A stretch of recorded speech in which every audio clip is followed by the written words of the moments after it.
समझ में तो आवत ना हुई, आधा आधा पर्दा से उड़ रहा है, लेकिन कोशिश करते रहो। बातें बड़ी प्यारी प्यारी। हाँ, जानी शरद ऋतु खंजन आए। खंजन माने क्या होता है? आए कौन कौन पक्षी? हमारे इधर होते हैं ना, हम कोई ऊपर थोड़ा टपके हैं ना, हमारे होते हैं खड़गईचा। वो खंजन बड़ा प्यारा पक्षी होता है। खंजन वो कार्तिक वातिक में दिखाई पड़ता है प्रसाद के बाद। खंजन खड़गईचा है ना, बड़ा प्यारा प्यारा सा, बड़ा चंचल होता है। इसीलिए खंजन को नैनों से जोड़ा गया। खंजन नयन, खंजन नयन। जैसे खंजन बड़ा फुदकना होता है, यहाँ फुदक बैठा, वहां फुदक गया, वहां फुदक बैठ गया, बड़ा चंचल होता है खंजन। प्यारा भी होता है, चंचल भी होता है। इसलिए हमारे कवियों ने नैनों की तुलना खंजन से किया है। जैसे खंजन फुदकता रहता है, ऐसे इंसान की आंखें दाहिने बाएं ऊपर नीचे फुदका करती हैं। खंजन बड़ा प्यारा पक्षी है, और खास करके श्रृंगार रस के कवियों का तो बड़ा प्यारा पक्षी है। जो श्रृंगार वाले कवि हैं उनके लिए तो प्राण है, वो प्राण है। मृगलोचनी और खंजन नयन, ये सब उनके श्रृंगार के कवियों के प्यारे शब्द हैं। हाँ? लेकिन ये खंजन जानते हो कब आते हैं? जब बरसात बीत जाती है और जान शरद ऋतु खंजन आए, वो समय पर आते हैं। आप लाख बुलाओ कि खड़गईचा कहां है, भादों में नहीं आएगा। अपने टाइम पर आता है, अपने समय पर आता है। जैसे समय पर खंजन आता है, आप लख चाहो अपने समय पर ही आएगा। ऐसे अगली बात बड़ी प्यारी है, पाई समय जिमि सुकृत सुहाए। जैसे खंजन समय पर ही दिखाई पड़ता है, सामने आता है, ऐसे जब समय आता है तभी इंसान के जो पुण्य होते हैं, सुकृत होते हैं, उदय होते हैं जीवन में।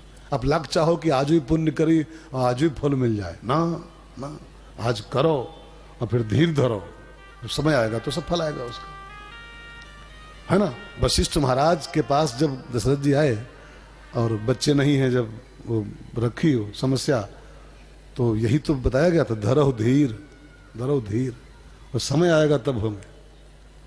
रामायण में एक चौपाई है, दशरथ सुकृत। वो जो राम जी का जन्म हुआ था वो बेटा नहीं है, राम पुत्र नहीं किसी का है। दशरथ सुकृत राम धरे देही, जनक सुकृत मूर्ति देही। जनक सुकृत मूर्ति देही। जनक के यहाँ सीता और दशरथ के यहाँ राम का जो जन्म हुआ है, ये दशरथ सुकृत का फल है। वो जनक का सुकृत उदय हुआ है, लेकिन वो कब उदय हुआ? कब उदय हुआ? दशरथ का सुकृत है राम, पैदा हुआ, और जनक का सुकृत है पुण्य सीता। लेकिन वो जब चाहें तब पैदा होगे का?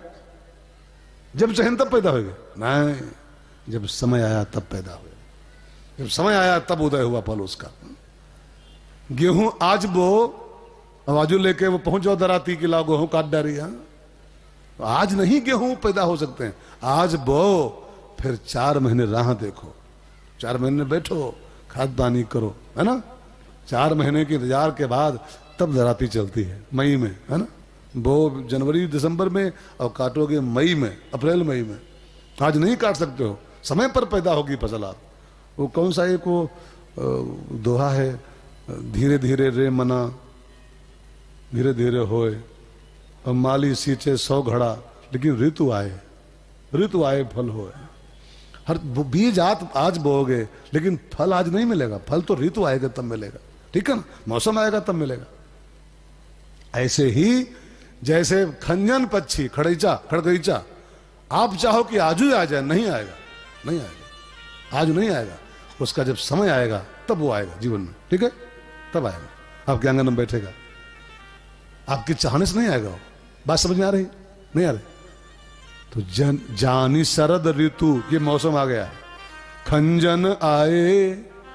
अब चाहो न चाहो तब भी आ जाएंगे, न चाहो कि ना आए तब हम आएंगे, क्योंकि उनका समय आ गया, समय आ गया, ठीक है ना। ऐसे ही आपके कुकर्म और सुकर्म का फल समय आने पर मिलता है। आप चाहो और चाहे न चाहो, न चाहो तब भी आएगा। रामायण में एक चौपाई है, बड़ा प्यारा प्रसंग है एक चौपाई में, बहुत ध्यान देकर सुनिएगा। प्रताप भानु ने पाप कब किया था मालूम? कब पाप किया था? सतयुग में। प्रताप भानु जब था वो, और जब वो कपटी मुनि चक्कर में पड़ा था और ब्राह्मणों का धर्म बिगाड़, वो सतयुग था। और उदय कब हुआ उसके पाप का फल? पूरे एक युग के बाद। और वहां पर एक चौपाई है, काल पाए मुनि सुनु सोई राजा, वही प्रताप भानु राजा। तुरंत नहीं, अपराध कब किया था उसने?